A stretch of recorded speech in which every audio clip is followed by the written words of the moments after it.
Hi, I'm Candice Malcolm, and welcome to the Candice Malcolm Show. We have a great show lined up for you today.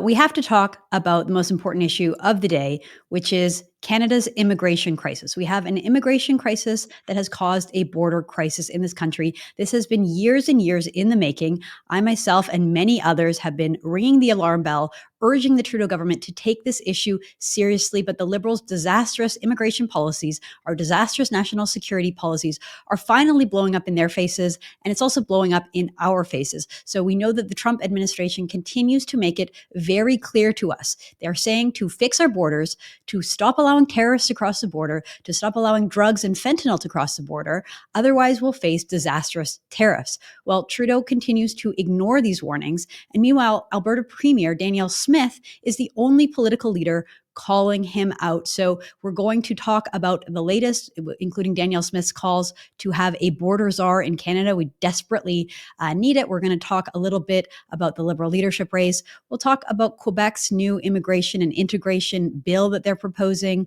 and all the other big news stories of the day. I'm very excited to be joined by two new guests to the podcast. Never had them on before. I'm talking about Jonathan Harvey and Liam DeBoer. These two together are the hosts of the Blendr Report podcast. I love their stuff. I see their videos all over social media. They're always hitting the nail right on the head with very pointed discussion and debate when it comes to issues like politics, immigration, public policy, and especially corruption. So guys, thank you so much for joining the podcast. Great to have you here. Hey, Candice, thanks for having us on. Okay, so let's start with this call from Danielle Smith, Alberta Premier. She's been taking the lead when it comes to what I think is the correct approach to dealing with Donald Trump, which is a little bit of diplomacy and a little bit of listening to the things that he's saying, right? He wants us to fix the border. He wants us to fix our immigration system. These are known issues for us. We know that these are creating huge problems. So let's start by playing this clip. This is Danielle Smith saying that Canada needs a border czar, similar to what Trump appointed with Tom Homan, someone who can help us crack down on the fentanyl, crack down on the illegal immigration. Let's play that clip. Let me say it again. The one thing that we can do this week, in just the next couple of days, to have the best chance to avoid tariffs is to show clear and unequivocal action to secure the border. This should start with the appointment of a Canadian border czar to work with the new American border czar to jointly crack down hard on fentanyl and illegal migrants.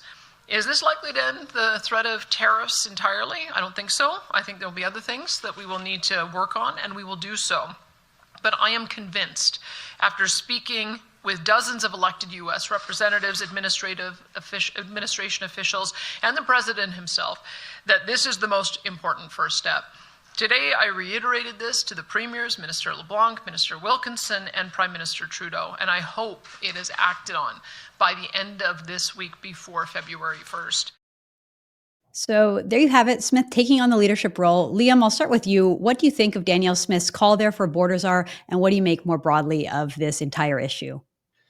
I don't know if it fully addresses the issue in its entirety because, right now the Canada-US border is the largest unmanned border on the planet, essentially. And one thing that Luc Sabrin, a CBSA whistleblower, detailed in our interview with him is that the main issue is that we're first granting a lot of these people asylum and citizenship. And so, yes, sure, we can monitor our border more, but the issue is that a lot of these people are coming here in the first place. So there's a few famous cases. So a couple months ago, the Ahmed El-Didi case, where a ISIS member who was filmed dismembering somebody for ISIS was granted Canadian citizenship. We're seeing it all over the place, a lot of instances like that. And so I don't know if really just monitoring the border fixes the issue in its entirety. It seems more like a Band-Aid than anything. Well, you're absolutely right. And it's a decade in the making of Trudeau's disastrous immigration policies, not screening people, not vetting them. The idea of asylum seekers just being able to walk in. We don't really know who they are. We don't really know where they came from. In many cases, their documents are either gone or they've been falsified. They're fake. In the interview that you did with that CBSA official, retired official, what was it? He said that there was 300,000 missing passports that a terrorist group had stolen blank Canadian passports, and we're now using them to issue fake passports. It's kind of unbelievable how broken our system is. I don't think that this solution of a border czar will fix everything, but I think it's a step in the right direction. What do you think, Jonathan? Well, here's the challenge. I agree with both of you that it's a band-aid on a broken leg, but the real problem you have is if it's going to be a border czar, are they coming from the federal government? The answer is yes. So if it's a liberal border czar who's aligned with liberal policies, which has got us into this mess, really what value is it? So it's really nothing more than performative if they do that under the Trudeau government, in my opinion. That's true. I think that what Trump wants is action. Like when I look at the Liberal government, I just see they're always coming up with federal strategies and always wanting to create new bureaucracies and new regulatory schemes to fix a problem. Whereas Trump is so action oriented, right? And so, like, I don't know specifically if Tom Homan, who is the American border czar, is like going to be able to fix every single problem when it comes to American immigration and porous southern border. But having like a maverick type character out there defending the policies, leading the charges, saying like defending ICE, defending these government agencies in the US that get such a bad rap in the media, it is a step in the right direction. I agree that probably the Liberals would appoint some terrible bureaucrat, but I think that Canada needs to be more action oriented. So the Trump administration has made it quite clear. So the other day we had Commerce Secretary nominee Howard Lutnick, and he was speaking to a U.S. Senate hearing. He made it pretty clear what the Americans are planning to do. So he says here that there's going to be basically a two-phase implementation of the tariffs. They're going to have an emergency action that will be implemented as early as Feb 1, which is this Saturday. And the purpose of that is to mitigate the fentanyl crisis and to stop the flow of deadly drugs into the United States. And then they said that they're also looking to study and implement something on on April 1st. This was what the executive order on day one of Trump's administration focused on, which is, we're going to study something and see if we can come up with a better tax policy and tariff policy. So that's phase 2. Let's play this clip. We have this clip of Commerce Secretary nominee Howard Lutnick. The big tariff view is going to be studied, and the president launched that in an executive order where he asked the Commerce Department and the USTR to study the tariff model long term. The short term issue is illegal migration and, worse even still, fentanyl coming into this country and killing over 100,000 Americans. There's no war we could have that would kill 100,000 Americans. The president is focused on ending fentanyl coming into the country. You know that the labs in Canada are run by Mexican cartels.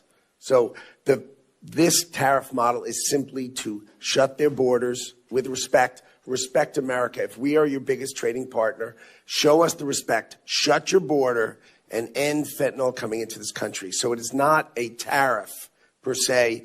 It is an action of domestic policy. Shut your border and stop allowing fentanyl into our country, killing our people. So this is a separate tariff to create action from Mexico and action from Canada. And as far as I know, they are acting swiftly. And if they execute it, there will be no tariff. And if they don't, then there will be. But it's an action-oriented model. That's not the ordinary tariff. The ordinary tariffs need to be studied and examined, and that will start, as the EO said, in April. So we're talking about two tariffs here, and he says that if there's swift action, we won't bring in the tariff on Feb 1. So in that regard, what Danielle Smith is saying is absolutely right, that we need to take swift action here. We need to show the Americans that we're serious. We don't want fentanyl in our country either. We don't want terrorists in our country either. We have 3 days here, gentlemen, to try to avoid, economy crushing tariffs here. What do you think we can do?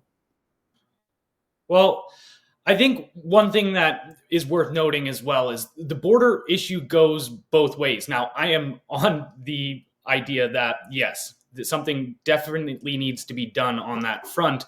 But, we just saw as well the big cocaine bust that happened in Toronto there with the $83 million worth of cocaine being seized. Was it more? Oops, we can't hear you there, Jonathan.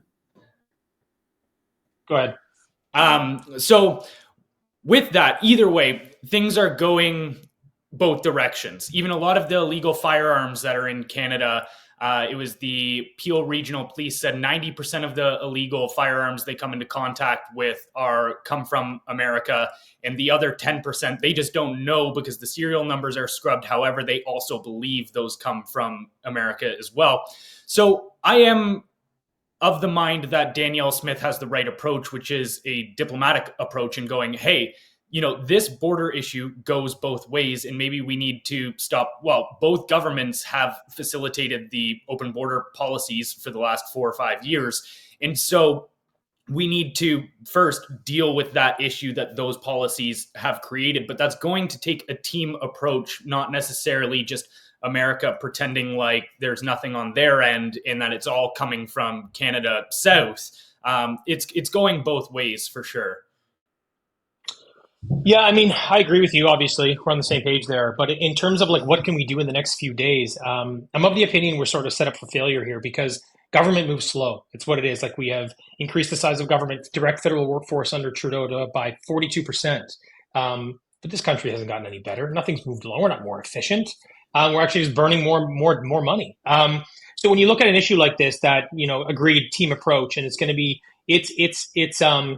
it's complex. It's not just. I agree with the idea of a border czar. Obviously, if it's going to be liberal, I think there's going to be some issues there. But that's only one step, right? These people are looking for a solution to stop this thing, which is all the fentanyl trafficking and the illegal migration. We can't do that in 3 days. We can't turn that tap off or on that quickly because our government doesn't really have a handle on these things. So, unfortunately, I think whatever our best efforts are going to fall short no matter what. And I do think we have sort of a foundational issue here because our federal government is trying to go to war with Trump over this, and it's an unwinnable tariff war. They're a much bigger player. There's no chance. So I think that their perception of the whole thing is still off. Like I think 10%, 20% of their effort, like and not about mobilization, but just in terms of how they're politicking.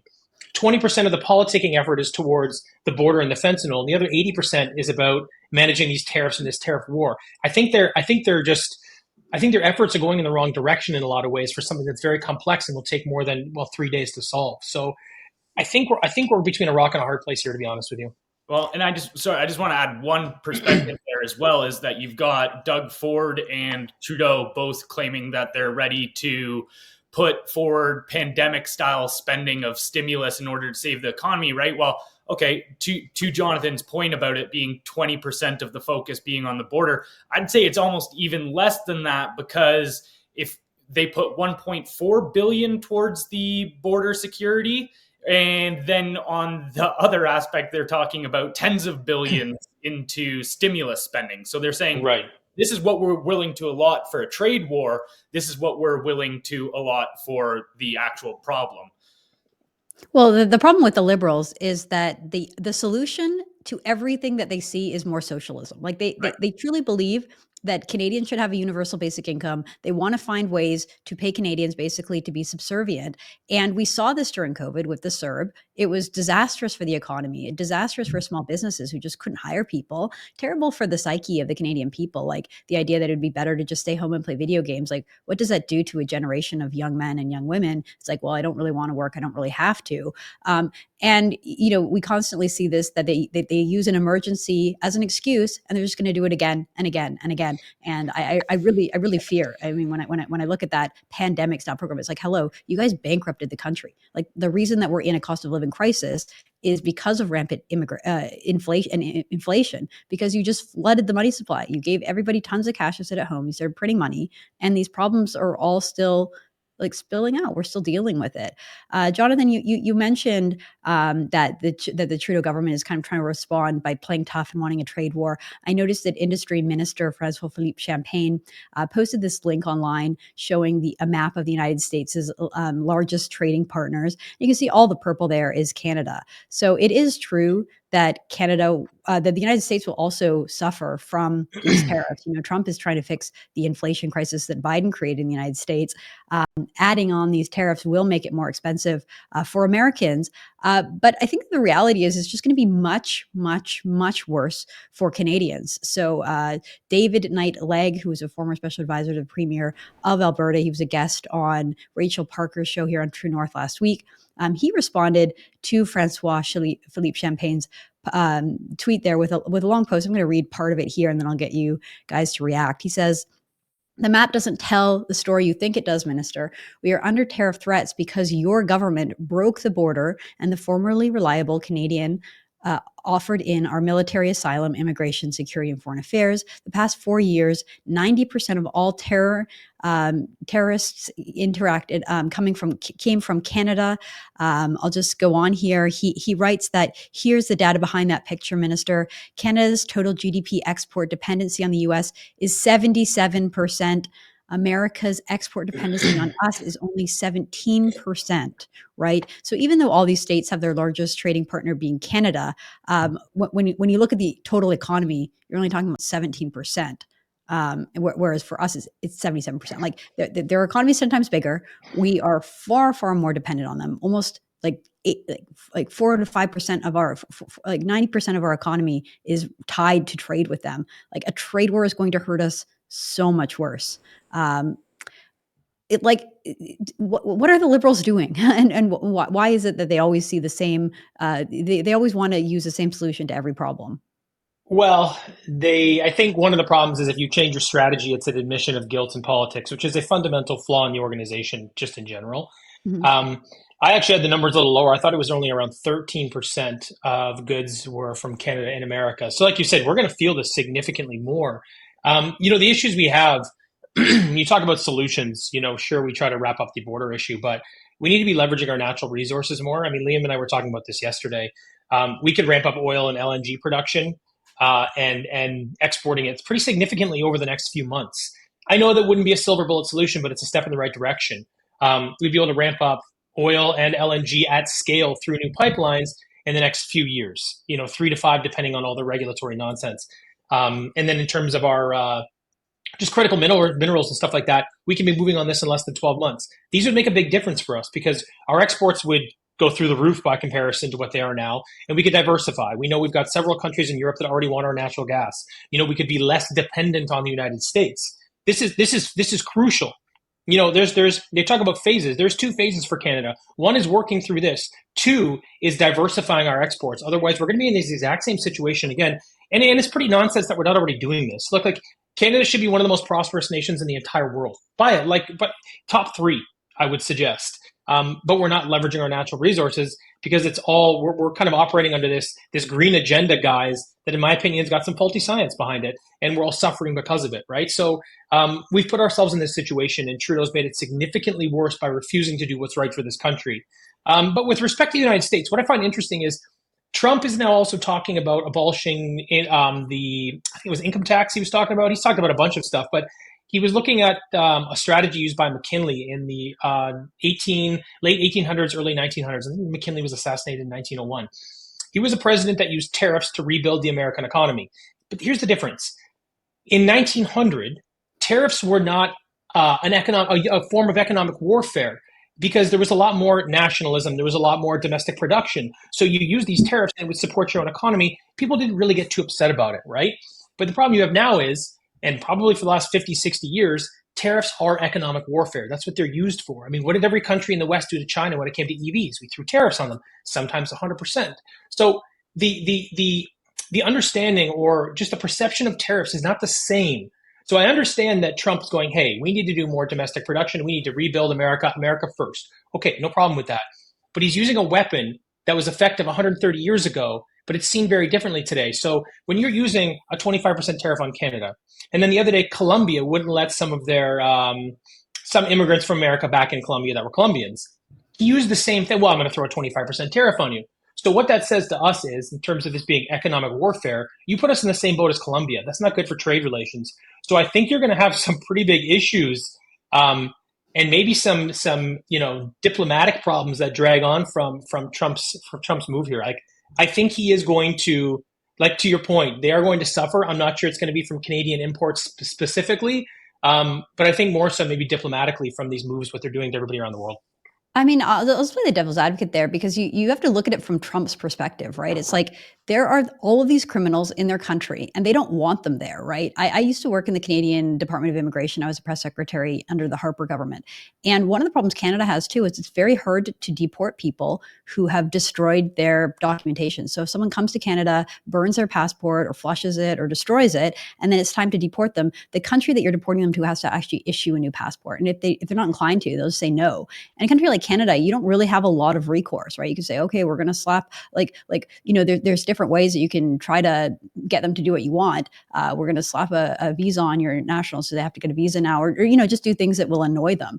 But when you're the United States of America and the global economy depends on you, you have a lot more leverage and a lot more power. And you have Canada, the response being, let's set up a regulatory framework here and let's create a new government program. Whereas you have Trump on the other hand, like texting from a golf course, like in between holes, saying, take your people or you're going to feel my wrath. And I respect that. Like, I think, hey, you got to do what you got to do. The people are sick of feeling like no one's looking out for them, that their best interests are not being held in top of mind, that the world is run by shadow elites and forces like the WEF. And there you have Trump saying, no, if you don't take your people back, you're going to pay the price, not just through tariffs, but also just canceling visas for the family members of the Ream. I thought was hilarious. I just think that these are real issues. And I think, this is the way you get stuff done. I don't disagree with his move on Colombia, not even a little bit. I think that I think the difference is that he's put Canada in the same category, and Canadians are going to suffer at scale because of it, because of bad governance. So this is a direct issue with Colombia. Yes, they're accepting all their immigrants back, their own people rather than their nationals. I'm totally on board with that. What I find to be the diplomatic issue, or what I think is going to be the bigger problem, is that he's put Canada in the exact same category. And like I said, first, like Liam said, it's a two-way problem. You've got them doing the same thing to us with the open border situation. But the other thing is, Canadians are going to suffer at scale because of this, because it's such a big part of our economy. So sure, he doesn't like what's happening, and sure, he doesn't like probably the Liberal government of Trudeau. I mean, who does right now? I can agree with that. But this will affect all Canadians, and it could be for, 5, 6, 7 months a year, depends how long he does this. So I do think that there is some diplomatic fallout and some hard feelings that come from Canadians. So I'm not sure. And again, back to my point earlier, is we can't solve this problem in 3 days. So it's coming. Yeah, I think I'll just add one more thing and then I'll get you to jump in on it too, Liam. Like for me, Canada and the United States have a special relationship. We're very similar countries. And the more we lean into that friendship and that relationship, I think the better off we both are. Like I would rather have a very secure North American perimeter where none of us let fentanyl in and none of us let terrorists in, and we have like incredibly strict rules, and then a more open, laissez-faire internal border where we allow free trade, free movement of people. I think Kevin O'Leary has been touching on some great ideas and issues about like using the same dollar and having kind of like an EU type passport where you can work and live in either place depending on where you like better. But the idea is, especially under Trudeau, but this is something that's been happening in Canada for generations now, Canadians kind of have a chip on their shoulder when it comes to Americans. They think they're superior and they like to define themselves in an anti-American way. At least the Canadian elites, the Laurentian elites, you've seen Trudeau out many times saying, Canadian identity is just not American. And I don't think it helps. I don't think that Americans, first of all, I don't think they're very clued in on the fact that a lot of Canadians don't like Americans very much. But I think we have an opportunity to like lean in on the special relationship, create a new bilateral friendship. I had JJ McCullough, who's a popular YouTuber, on the show last week, and he said like we need to ditch Mexico. Like this is like cut Mexico out. They can deal with their own issue. They have a unique problem with their border and their huge flow of migrants coming up across the southern border for the states. Canada's issues are different. Let's get back to like one-on-one relationship. What do you think about that, Liam? I completely agree. Just the harsh reality is that with our current leadership, that's just not a possibility. Like you said, a lot of the Laurentian elites just claim the whole Canadian identity is anti-American. Actually, Peterson just did a good post, a good article in the National Post about that, about the Canadian elitism driving Alberta, especially into the hands of Donald Trump and such. But this very much goes to the broader ideology that is driving the Liberal Party. You mentioned that they seemingly have one solution to everything, which is more socialism. And that's 100% true. If you look at the ideology that is driving these people, a lot of it has come out of the Fabian Socialist group. That's a lot of what's driving the World Economic Forum and such. And one of the main idea behind the Fabian Society was to bring about socialism, but not through revolutionary means, but through long-term reform. And that's exactly what you're seeing with the open border policies, because the socialists believe that it should be a worldwide revolution. So bring down the borders, and then we can bring socialism to all these states. That's what you're seeing with a lot of even these climate change payments and stuff. It's trying to redistribute wealth from rich countries into the poor countries. Where I'm going with this is just that's the ideology these people live within. That's the reality that the Trudeau camp is in. So trying to get that group, which believes that there should be this worldwide socialist revolution, to now all of a sudden take a pro-national stance when you've got, Trudeau in 2015 telling the New York Times that Canada could be the first post-nationalist state, again, a nation, supersede nations, that Canada doesn't even exist as a nation anymore. To get him to all of a sudden be on pro-Team Canada, I just don't see that happening at all. And that's one of my biggest worries with this economic warfare, and why they're seemingly buckling down in welcoming it and just trying to avoid the real solution, is because I think this will grant them the emergency crisis to just continue on in power. And once the prorogation ends, they can skirt more non-confidence votes by declaring a state of economic emergency. And so I don't know, it's a very cynical view, but until we get new leadership in Canada, I really don't see any of those solutions being implemented. Oh, I couldn't agree more. I think that for sure, the whole idea that, the Globe and Mail story that we reported on, Ottawa planning pandemic level relief for workers and businesses if Trump imposes tariffs, or to say, this is like the Liberal dream, right? It's like another fake COVID emergency where we can just pay Canadians in the lead up to a federal election. I've noticed that the Liberals are actually polling upwards or trending upwards in the polls, which is kind of terrifying for people who've been paying attention. It's like I saw the Liberals tank in the polls, and that was justice because of how horribly they've run our country for the last decade. Now they're floating this idea that, hey, it doesn't matter if Trump issues these tariffs. We're just going to pay you. We're just going to pay you, just like we did during COVID. It's so cynical, and I hope Canadians see through it. Hey guys, I want to tie this to some reporting that I noticed on your page about how Canada has become a playground for criminals. So this goes to the idea that we don't really keep good track of who's coming and going in our country. Maybe it's part of a deliberate plan by the Liberal government to undermine our national unity and national security. But I have this clip that I found through you guys of India's foreign minister, basically that's saying that Canada is India's biggest problem when it comes to Sikh separatism and terrorism, and basically that Canada intentionally welcomes the worst of the worst people, and we don't monitor it. So let's play that clip. Number of people with organized crime links from Punjab have been made welcome in Canada. We have been telling Canada, saying, look, these are wanted criminals from India. You have given them visas. They have come, many of them in false documentation. And yet you allow them to live there. If you decide to import for political purposes people with very dubious, actually very negative background, there will be issues. They have, in some cases, created problems in their own country as a result of their own policies.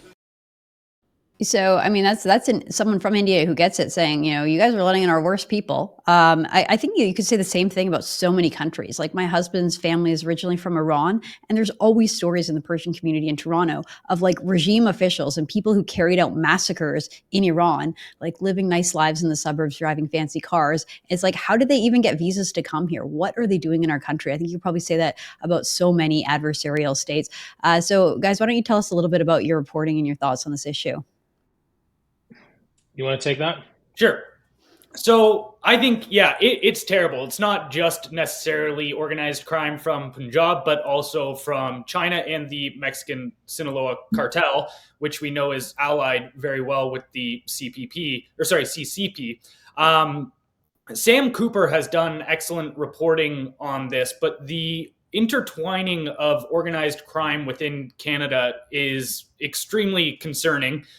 Even Luke Sabrin points it out in our CBSA whistleblower as well, that he believes a large majority of the higher ups at the CBSA have been compromised by organized crime. And a good example is even the head of, I can't remember his name, but the head of, it was the Big Circle Boys, which is the narco group out of China. They're bigger than Pablo Escobar ever was in terms of volume of drugs being moved and revenue. And he was operating out of Markham. He was living in Markham for years. And he ended up getting detained in Australia, but he was living here. And this is intertwined too with the money laundering cases with the TD Bank. They got fined billions for essentially facilitating money laundering. A lot of that money ends up getting pushed into politics as well. A crazy story that Sam Cooper reported on was how Bill Blair essentially let a warrant for a criminal that was involved with organized crime sit on his desk for over 50 days, delaying it because he was a Liberal Party power broker. Because these guys have, like, again, when we're talking about billions of dollars of fines and stuff, actually at one point it was estimated the Sinaloa cartel was making $3 million a day in Canada. And so, like, this is there's a lot of money being tossed around here. And these groups then weaponize these diaspora groups, whether it be the Sikhs, pushing the Sikh community to vote a certain way. We've also seen it with the Chinese diaspora. And so they funnel money through these communities back into politics. And so the web is very deep when it comes to organized crime in Canada. And I think this is a lot of what is causing the alarm bells for Trump and his team in America.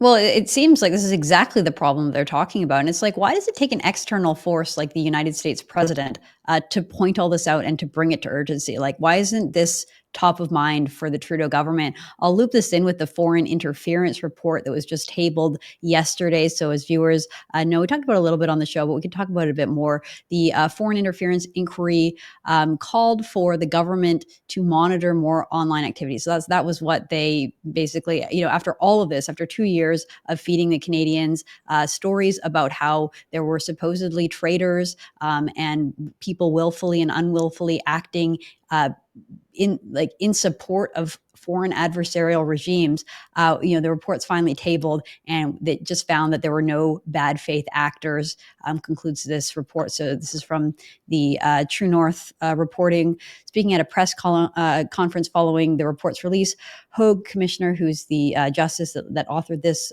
900-page report, said that while the outcomes of the 2 previous elections were not affected by foreign interference, there is a possibility that some ridings were affected in a small way during the nomination contest. And of course, this links back to the idea that we're having a Liberal leadership race right now. The Liberal Party is sort of notoriously fast and loose when it comes to the rules around this kind of thing. You don't even have to pay or do like give your full name and address to be a member. You just do it online. So I'm going to just play you 2 clips. So the first clip here is Canadian leaders basically out and saying that parliamentarians are engaging in foreign interference and acting at the will of foreign governments. Let's play that clip. I have the names of a number of parliamentarians, former parliamentarians and or candidates in the Conservative Party of Canada who are engaged or at high risk of, or for whom there is clear intelligence around foreign interference. The MPs that are involved, wittingly or unwittingly, are they traitors to Canada? What they're doing is unethical. It is, in some cases, against the law, and it is indeed they are indeed traitors to the country.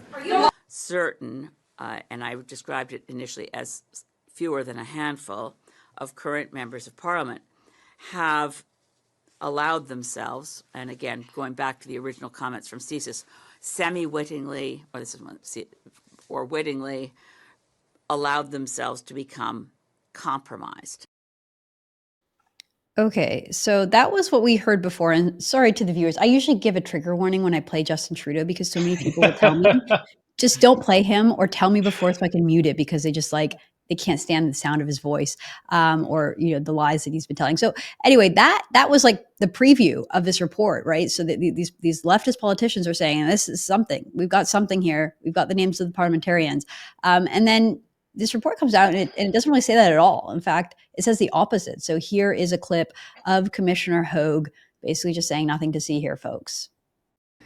Although a few situations involving attempts to curry favor or develop problematic relationships with the parliamentarian have come to light, such phenomena remain marginal and so far appear to have been ineffective. Some may have benefited from the support of a foreign state, sometimes without knowing about it. But again, thus far, this does not seem to have led to any real gains for the states involved. Nor have I seen any evidence to suggest that there are currently so-called traitors in Parliament.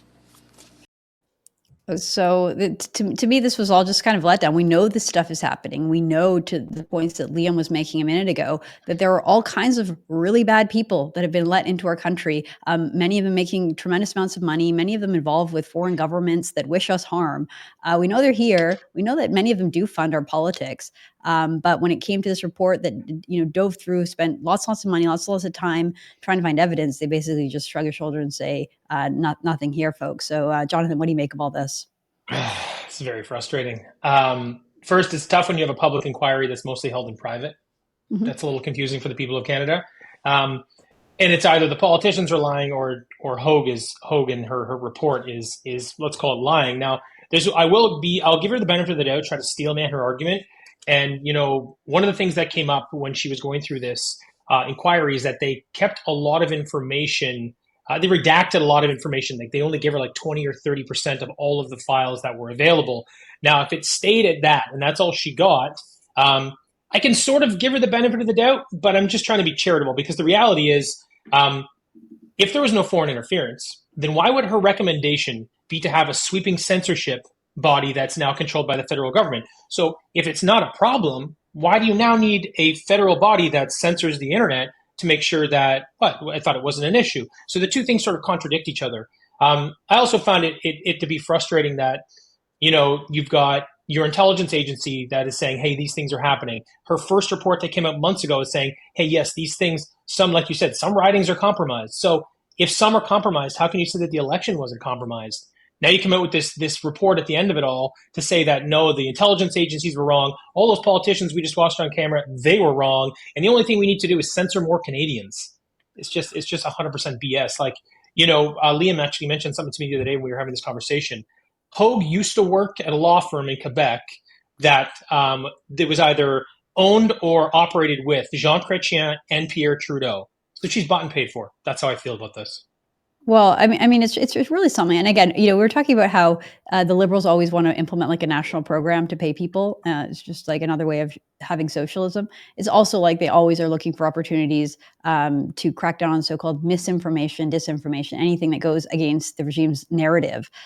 We saw it's like everything from the COVID playbook is coming back and being used again. Like, yeah, I don't understand how censoring the internet and cracking down on dissident voices is really the same thing as all of these criminals acting in Canada and their involvement in political campaigns. We know this because the foreigners themselves are much more open often in talking about this. Liam, do you have any thoughts on all this? Yeah, well, when it comes to the foreign interference, I have no idea how you can say that there isn't MPs working with foreign nations. So, for instance, one of the most egregious examples is Han Dong, right? He was the center of a scandal that was accusing the CCP of busing foreign Chinese students into his riding to vote for him in the election. And then, so that's one case. Actually, sorry. And then with him as well, he was also advising China to hold on to Canadian hostages or people that were arrested in China that were being used as political leverage, essentially, to benefit the Liberal Party. So you've got those two accusations being held against him. He's still sitting as an MP, which is wild that, you know, he stepped down from the Liberal Party and said, well, I don't want to tarnish the Liberal Party's reputation. And then you've also got, say, guys like Stephen Guilbeault. He sits as the executive vice chairperson of a organization called the CCICED. So it's the China Council for International Cooperation on Environment and Development. And so it says, the first sentence on their website is, we have been a platform for cooperation and policy development between Chinese and international researchers. So this is an organization, it's a united front organization, which China uses to manipulate foreign nations. But even I gave up when I counted 21 Chinese Communist Party members sitting on the board of this organization. And then there's just Stephen Guilbeault in amongst all of these CCP members. And the whole idea behind this organization is to collaborate on policy, right? So of course he's bringing in policy from this organization, which is, again, China Council. And then another egregious example is, Sam Cooper uncovered this one as well, is that David Eby gave $20,000 grant. Eby's the Premier of British Columbia, for those who don't know. To another United Front tied organization, which came in the with the bow wrapped of DEI and trying to bring forward multiculturalism and stuff. But it ended up essentially being a bribe, because, I mean, that's a strong word to toss at it, but the way I look at it is a bribe, because immediately after that, Ding Guo, who was the one of the heads of that organization, starts being very favoritism towards David Eby in the diaspora media within the BC area.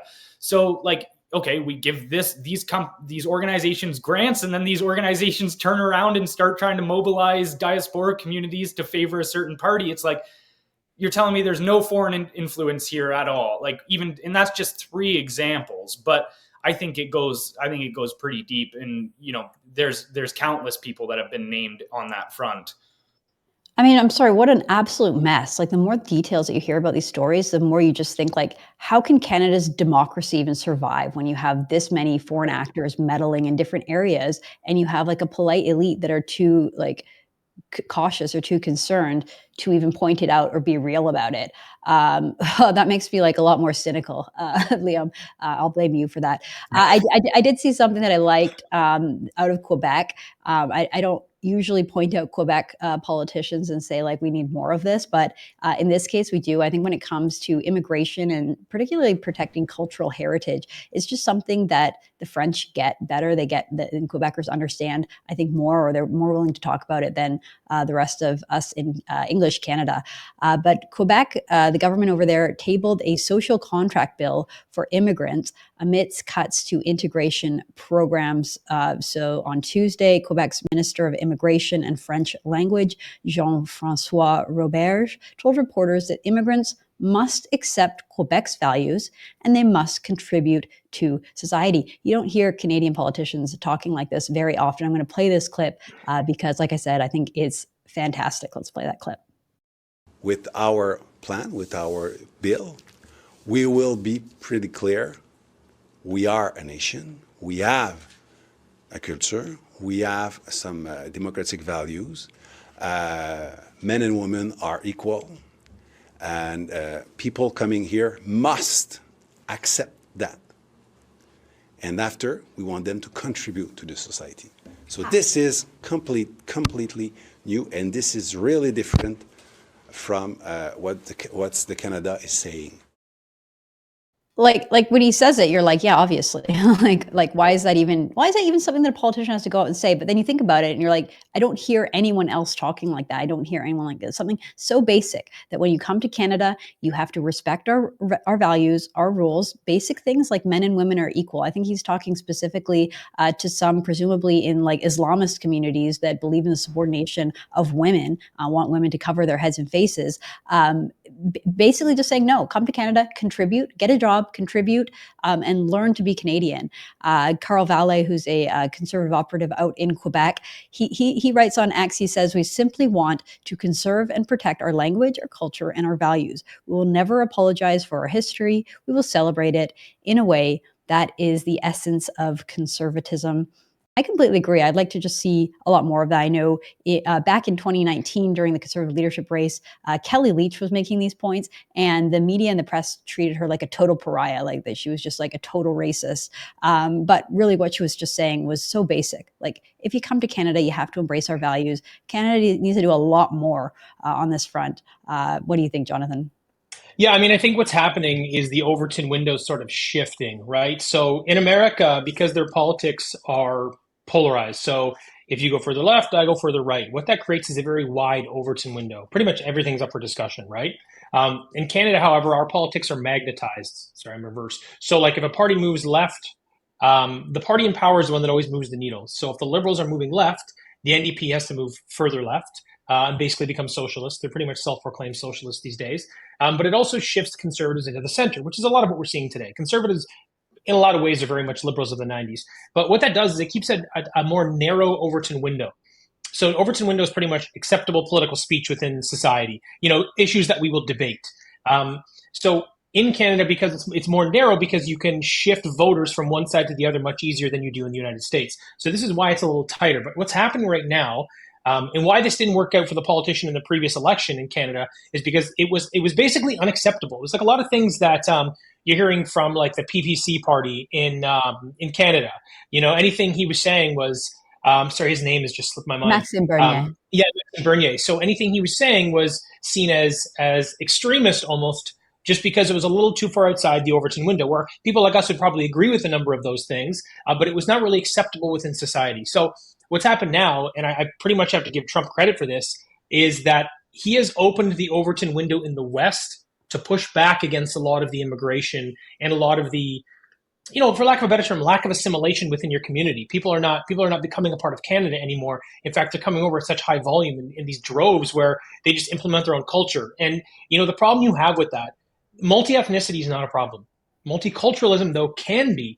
And the reason is because if you don't give people a time to sort of assimilate into your community, what happens is you have one ship, it's Canada. But now you've got 5 different cultures here that are all trying to steer it in a different direction. So inevitably what happens? You're going to have conflict. That is the only way that this plays out. So to have society be in harmony, you need a common cultural set of values. It doesn't matter where they come from, but they have to sort of see things the same way. So this is necessary for harmony within society. And because of Trump, I think now our Overton window has opened a little wider. So now people are starting to jump onto these ideas. There's even a liberal, I think Ruby Dalla is her name, if I got that correct. She's running to take the liberal leadership position right now. And she even said, hey, all illegal immigrants, I'm kicking them out of Canada. That's a bold claim and it's not going to get done. But this is coming from the Liberal Party. So it shows you that, yes, this is not only opening for conservatives, this is becoming wide open for all political parties. So I think it's a net positive, and I think it's necessary to have a safe and harmonious society. I just want to hop in there as well on the multicultural front. Pierre Trudeau in 1971 made Canada the first country in the world to implement a multicultural policy. And what that changed within government at that time was it swapped their entire mindset from, okay, when we take in immigrants, we want to assimilate them to Canadian culture. After that multicultural policy change, the mindset within government became, when we take in immigrants, we now need to make Canadians respect their culture. And so it was a complete 180 on that front. And again, this kind of goes to that whole idea of just building a nation without an identity. And I think that's where we're getting to in Canada, especially with now Trump talking about the 51st state and this kind of stuff, is Canada needs to define its identity. This is like a non-negotiable at this point. Even to like, I think we need a complete constitutional overhaul as well, because you look at our constitution and right at the beginning of it, it says that Canada is part of the British Empire. Well, what British Empire? There is like that empire doesn't exist anymore. To your point, you said that it was okay. We need to bring them into British or French values. That is largely what drove Canadian identity. But like, that's not a thing anymore. That was 200, like 140, 150 years ago, but it's not today. And so I think that's why you see more and more people getting on board with the idea of becoming America's 51st state. Like, there was a recent poll that was by Ipsos, which was 43% of people aged 18 to 35 in Canada would accept American citizenship if it was offered to them. And I think that largely comes from the fact that our culture for the last couple decades hasn't been setting a positive aim for Canadians and saying, this is what it means to be Canadian. This is the part of the group that you can be. It's actually just been trying to destroy that heritage and that identity for the last couple decades. And so now they look to somewhere like America and go, hey, I know what it means to be American. Like, I could become an American and I would like to be an American. Whereas, yeah, they look at Canada and they go, I don't know what it means to be Canadian. Well, there's a certain level of irony to hear the same elites who stood by and did nothing, or in some cases cheered on, while they demolished statues of Sir John A. Macdonald, while they, burnt churches to the ground. We're still seeing stories, True North was reporting this week, of Egerton Ryerson and John A. Macdonald statues being renamed, school districts being renamed. Like they allowed for the total destruction of Canadian history. They call this genocidal. They basically just said being Canadian, early Canadians were evil. And look, I don't think that there's anything wrong with an old constitution. I think that our values are eternal and that we inherited our freedoms from our political ancestors in Europe, there in England, that date back to the Magna Carta. I think that there's a very strong argument that we need to highlight that history even more and teach it and promote it. One thing that the Americans have is they're not afraid, they're not ashamed of their history. Maybe some are on the woke left, but those people have been marginalized and silenced because the broad perspective in America is that we like being American. We're excited about it. We think we're pretty good and we do something pretty well in the world. Canadians haven't had that attitude, and they've been all on board with the tearing down of our institutions and our culture, and shaming Canadians for just being here, calling us settlers or whatever. And now all of a sudden they want us to stand up to the Americans and say, no, we have our own unique culture and our own unique heritage. Just like, well, where were you guys over the last 5 years? Well, that was all being torn down. I find that ironic. It's the same kind of thing as like Doug Ford. There's an election happening in Ontario, and he's got this Canada is not for sale hat on. We just spent half the show talking about all the various ways that our officials are corrupted by foreign forces meddling here, and in some cases it very much is for sale and has been. So there's just a lot of hypocrisy. I want to go back though to something you said, Jonathan, which is that the Overton window is shifting. We have some evidence of this in the Liberal leadership race. It is great to see. You have the front runners both promising in some way or another to move away from the carbon tax. Both Mark Carney and Chrystia Freeland have hinted that that's gone. So I think we can all agree that's been a failed policy, and hopefully we're going to move away from this whole green shift and Green New Deal and start focusing on our natural resources. Obviously, the environment is incredibly important, but it's not like we have to kill our own industries to protect our environment. Chrystia Freeland was out there yesterday announcing that if she becomes prime minister, she's going to cut cabinet in half. So you even have Liberals promising to cut the size of government to not have such a ridiculously large cabinet like Justin Trudeau has. And then, Jonathan, you mentioned Ruby Dalla, who's really embracing the anti-immigration message. And, she's from Brampton, which I think is the most ethnically diverse riding in Canada. It's actually not very ethnically diverse. It's kind of a monoculture, just not white Canadians. It's mostly people from India, although there's other people there as well. I think it's the smallest percentage of white people in a riding. So her constituents, she's hearing this, and she's the one that's coming out strongly saying, deport the illegals, sounding a lot like Trump, which led our friend Jo Warmington in the Toronto Sun to write an article calling her Canada's female Donald Trump, ready to take on the president. Former MP Ruby Dalla has distanced herself from her fellow Liberal leadership candidates by looking to negotiate with President Trump instead of the punitive counter tariffs. She's vowed to take a similar tough stand on illegal immigration. So Dalla herself liked that article because she posted it on X, sharing it, tagging Donald Trump, saying, "Let's make a deal. Canada's Donald Trump ready to take on the president." There it is.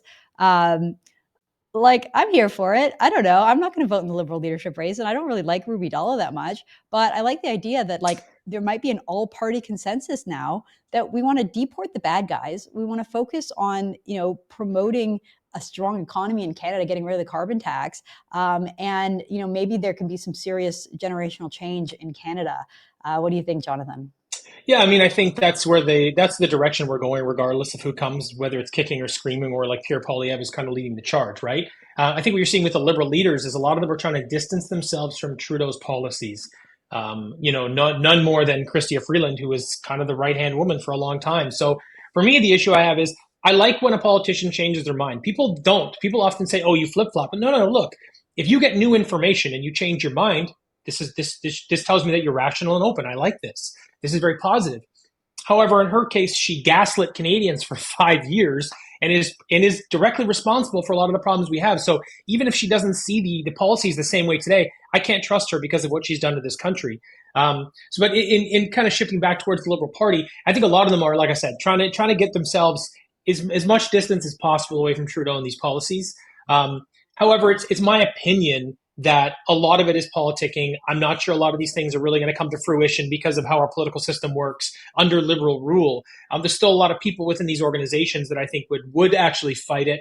I'm of the mind the Liberal Party needs to step back, rebuild, regroup, and they need some fresh blood. Like, I like where Ruby Dalla's head's at. She's one of those people, the first one I've seen that I'm like, hey, she could actually be a part of the new long-term Liberal strategy. But I think they need to get rid of a lot of the old stuffy, Justin Trudeau, Mark Carney types that are going to play this old sort of institutional democracy game. This, like you said, very strong socialism pull towards everything. Like right now, they're trying to win an election, or they're trying to. Right now, within the party, they're trying to win seats, but eventually, by October, providing they don't pull some sort of emergency measure, they're going to be trying to win an election. So they're trying to rebuild brand equity right now. And to me, it's fool me once. I don't trust the Liberal Party to do all the things that Canada needs right now. Because there's so many other issues you see, whether it's the DEI stuff, the stuff they're doing with kids, and some of the gender stuff, and the economics in this country are a total disaster. Relationship with the U.S., you kind of name it. They've managed to mess it up. So I like that they are shifting their direction and shifting their thoughts on a lot of these policies. But I don't think that they've earned our trust yet. So I do think they need to take a step back and rebuild first. Yeah, I wouldn't trust the Liberals as far as I could throw them. I don't think that the Liberal Party is going to head in the direction that you and I want them to, though, Jonathan. I think that they're going to double down with their elite WEF institutionalists like Mark Carney, who I think will become the next prime minister. Yeah. Last word over to you, Liam. Well, I just want to highlight that when both Carney and Freeland talked about moving away from the carbon tax, they were very specific about the consumer carbon tax.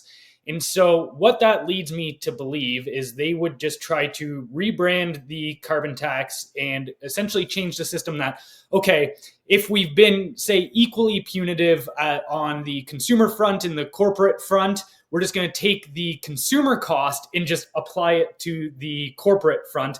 And as we all know, market dynamics, like if you incur more costs to the corporation, they're just going to raise the price. So either way, it's going to end up on the consumer's lap.